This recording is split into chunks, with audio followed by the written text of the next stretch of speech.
Hey guys what's up. तो आज हम लोग इंग्लिश स्टार्ट करने वाले हैं, ठीक है। और इंग्लिश में वो क्या, हम लोग प्रीपोजिशन स्टार्ट करेंगे। और पहले मैं ये बता दूं कि ये जो कोर्स स्टार्ट मैं कर रहा हूँ इंग्लिश का, मतलब ग्रामर पोर्शन सारा रहेगा। ये किसी भी कॉम्पिटिटिव एग्ज़ाम के लिए रहेगा। बोर्ड एग्ज़ाम 10th हो गया, 12th हो गए।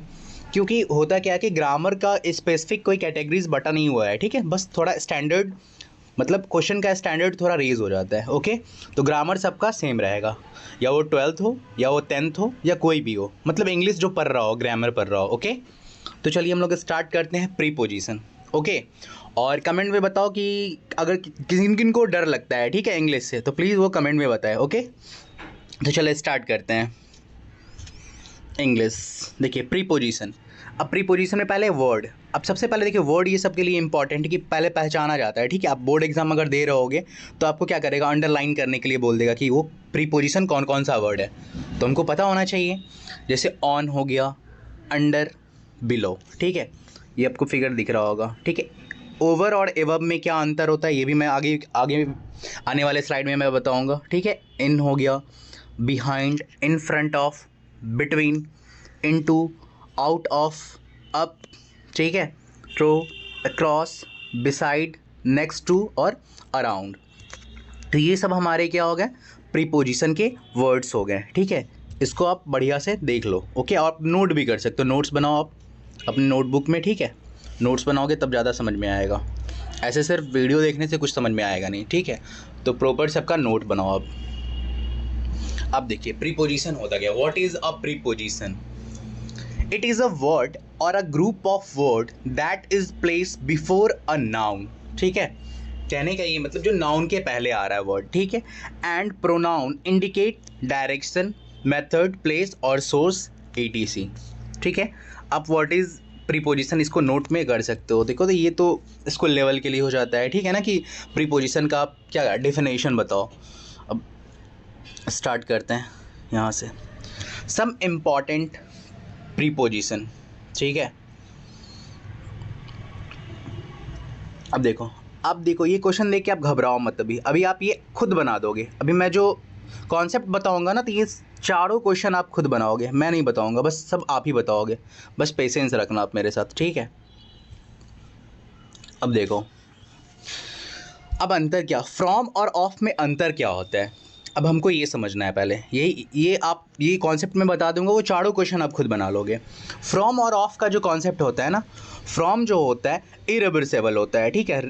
इरिवर्सिबल कहने का ये मतलब, जो अगर मान लेते हैं कि दूध से अगर दही बन जाता है, अगर मिल्क से कर्ड बन जाएगा, तो वो फिर कर्ड से मिल्क बन पाएगा?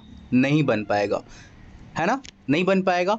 तो देखिए वही चीज़ है, the cheese is made from milk.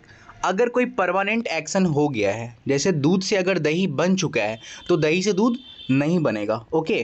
तो उस केस में हम क्या लिखते हैं, फ्रॉम लिखते हैं। क्लियर है। अब देखिए ऑफ का यूज़ क्या है, रिवर्सेबल कहने का मतलब है, अगर वाटर से आइस बन रहा है, ठीक है, वाटर से आइस बन रहा है, तो फिर आइस से वाटर बन जाएगा? बिल्कुल बनेगा। आप उसको फ्रिज से बाहर निकाल दो, फिर क्या होगा, वो मेल्ट होके फिर वाटर बन जाएगा। तो क्या समझ में आया यहाँ से आप कि फ्रॉम कहाँ यूज़ होगा, परमानेंट, ठीक है, जिसमें इरिवर्सिबल, जो वापस चेंज ना हो सके, तो उसमें हम किसका यूज़ करेंगे, फ्रॉम का यूज़ करेंगे, ठीक है। और जो चेंज हो जाता है, ठीक है, रिवर्सेबल होता है, उसके लिए क्या होता है, ऑफ का यूज़ होता है। क्लियर है ये।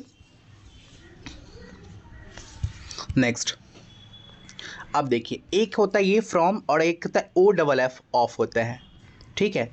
अब देखिए फ्रॉम परमानेंट एक्शन, जैसे देखिए leaves are falling from the tree.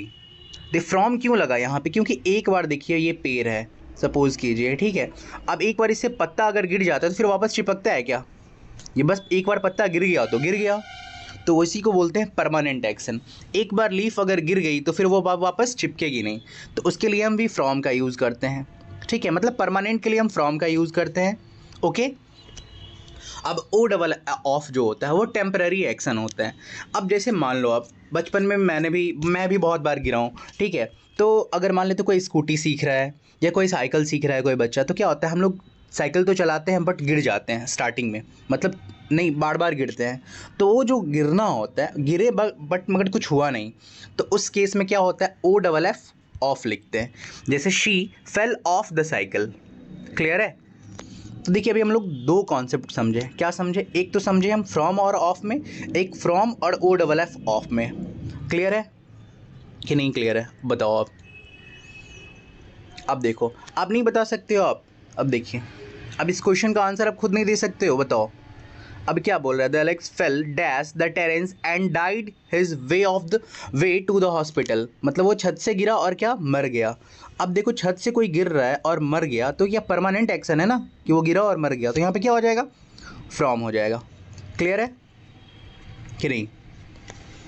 अब देखो, the patient fail dash the bed when the nurse was not around. अब देखो, कोई पेशेंट बेड से गिरा है, क्योंकि वहाँ पे क्या नर्स नहीं थी, तो वो तो भाई बार बार गिरेगा, सिंपल सा बात है। तो यहाँ पे कौन सा ऑफ हो जाएगा? ओ डबल एफ ऑफ हो जाएगा। क्लियर है? अभी जस्ट मैंने बताया था। अब देखो तीसरा क्वेश्चन, देखो यहाँ पे soap is made dash glycerine. अब देखो यहाँ पे क्या होना चाहिए? सोप एक बार ग्लिसरीन बन गया तो फिर सोप बन पाएगा? नहीं बन पाएगा, नहीं ना बन पाएगा। तो परमानेंट एक्शन है, तो यहाँ पे क्या हो जाएगा? फ्रॉम हो जाएगा। ओके।